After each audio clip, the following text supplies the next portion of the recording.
say is, even though this video took much, and I mean much longer than I thought it would, not only did it take like over a month, and let's just say it kind of shows that's my first time making a big video like this.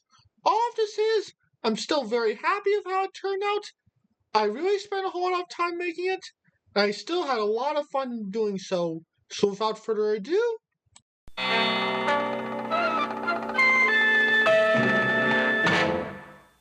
at the very end of last month, throughout the span of a week on the big screen, we were treated to two animated films that not only dealt with robots as the leads, and also not only dealt with rather heavy themes, but also ones that are quite well received by critics and the general public.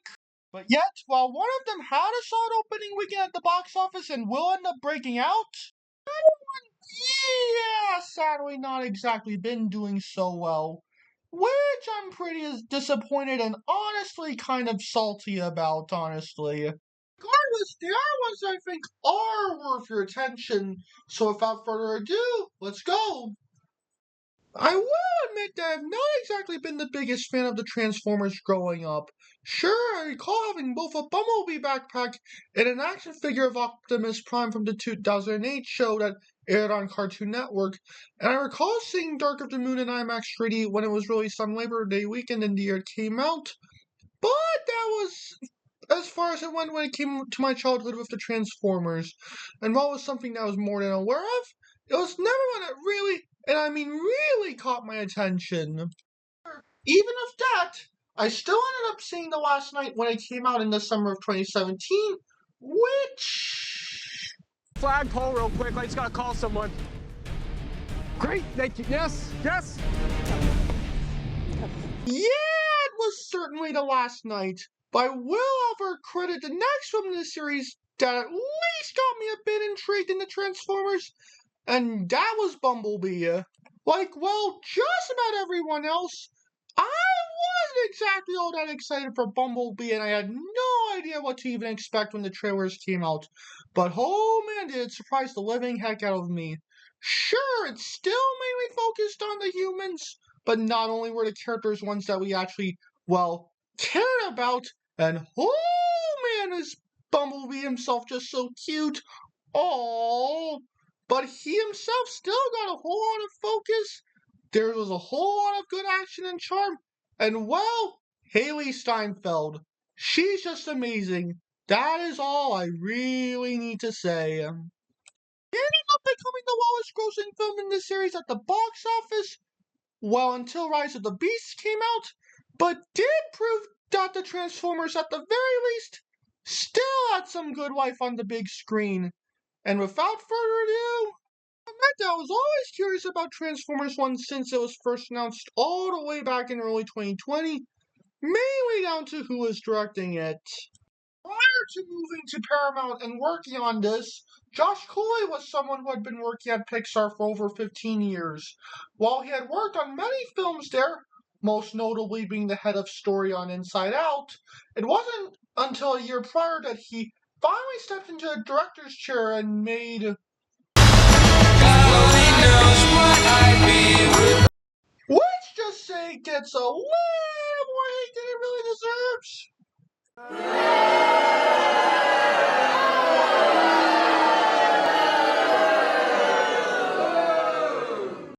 Oh boy, come on! It really wasn't that bad. In fact, there are thousands of films that are much, much worse than Toy Story 4. I think it's also on par with the first three films too. Throughout the years to come, the film's crew would not only grow, but so would its cast, which would not only include Chris Hemsworth, Brian Tyree Henry, Scarlett Johansson, John Hamm, and the GOATs Keegan-Michael Key and Steve Buscemi, but also ILM did the animation.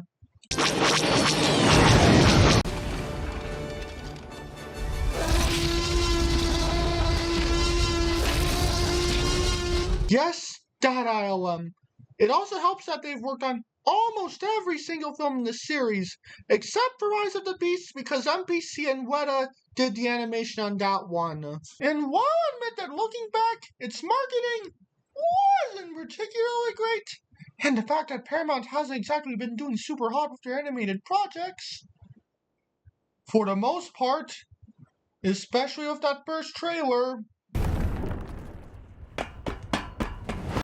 for a bit of a note, this scene does play a bit differently in the actual film. It did still continue to hold out hope, especially when its reviews started to come out, and they were, let's just say, very, very good. And I can happily say that it was well worth it. And on the other hand, what can I say about Chris Sanders that really hasn't been said already? The man has not only helped out on a countless amount of beloved films, really beloved films, but also directed quite a good number of banger films. Lilo and Stitch, the first How to Train Your Dragon, both of which he directed with his good friend Dean DeBlois, and heck, while I wouldn't call them as good of them as them, I also think The Croods, which he directed with Kirk D'Amico, and his adaptation of The Call of the Wild, which was the first film that he directed on his own, are also solid and still had plenty to offer. Heck, I even think The Croods is quite good. Don't in mind, I already had a lot of high hopes for the Wild Robot. The trailers were fantastic and already really had a lot of what was to come, including that gorgeous as heck animation. And when it premiered at TIFF earlier last month, let's just say from the reactions it was getting, DreamWorks was going to have another very special film in their credentials. Albeit on a more sadder note, it is also their final film that they completely did themselves. Darn outsourcing and trying to avoid unions, I see. That out of the way, I will talk about each film, and while I won't exactly compare them with each other, I will discuss various aspects of both of them and why they work. So without further ado, films do admittedly have very simple stories, with Transformers dealing with how Optimus and Megatron were friends and became, well, Optimus and Megatron, and the Wild Robot dealing with Roz trying to survive on an animal-filled island and raising a baby Gosling. However, what I feel really makes them work is how they execute them. Not only are we able to care for both Optimus and Megatron, well, before he ends up being, well, Megatron and Roz and Bright Bill, but we also really care about everyone else in particular and what they end up going through. In one's case, the glue that really makes it stick together is Optimus and Megatron's bond. It's the one thing it really needs to make it work, and thankfully, it does. You really need by their friendship and their bond with each other, and it becomes quite devastating when Megatron ends up turning against Optimus and becomes a sworn enemy. Although the fact that he's even been able to have his care for Megatron of all characters really says something. And oh man, one especially delivers hard on the action. There's so many terrific set pieces throughout, and with the many gunfights, explosions, and transformations being put on display, I just felt super giddy seeing them on screen. It also helps that the other characters besides Optimus and Megatron are great as well. But oh man, Bumblebee just won my heart. He's just so endearing and sweet, and Kia is just terrific. Let's just say Is Badassatron, which is actually pronounced Badassatron. for life. I also feel that what especially makes the Wild Robot work is, unsurprisingly, also Roz and Bright Bill's bond. Having grown up without a family and being treated badly by the other geese, Bright Bill is someone who feels a lot like an outsider and has a lot of trouble finding his place. But not only does Roz care dearly for him, but she also helps encourage him to not give up and do better, and that is exactly what he does. It helps that Lupita Nyong'o and Kid Connor's voice performances are just wonderful, and they really help elevate them even more and make them memorable and wonderful characters. And Fink, he is just a good foxy boy. I love you, Pedro Pascal. And finally, what I feel makes both One and Wild Robot work is their animation and score. One went with a very Art Deco-like approach with its art style, while the works of Tyrus Wong and his paintings were both big influences for the Wild Robot. And the artists and animators at both ILM and DreamWorks really, really nail it. They both work in their own different way, but the animation is not only so smooth and really has so much going for them, but they also really help make them that much more immersive.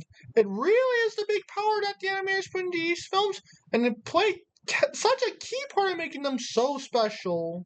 Scores also play such a big part in why the films especially work. I will admit that Brian Tyler isn't one of my favorite composers, but lately his work has been one that has really been making me impressed. With his score for the Super Mario Bros. Movie being an especially big example, he really nailed what Koji Kondo had brought with the games onto the big screen. And his score for one is perfectly fitting with what's going on screen. It's big, loud, epic, and his one is really worth a listen. And while Chris Bowers has been rather new in terms of major film composers, oh man, his work for The Wild Robot also leave me impressed.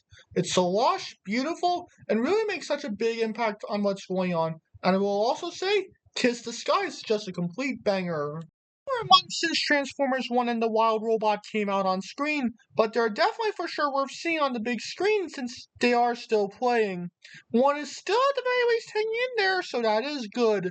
Then, coming out so close to each other last month is a coincidence, and they were supposed to come out on the same day before one of them had to move a week later, but they're still for sure well worth it. Technically, both films are already both available on VOD, but considering that they're both still playing in theaters, I think it's still best to check both of them out when they're still playing.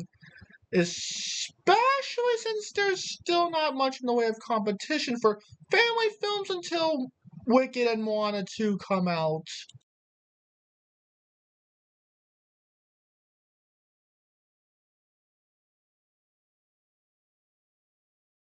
And also, here's hoping the Animation Guild gets a good deal as well. They might as well need it.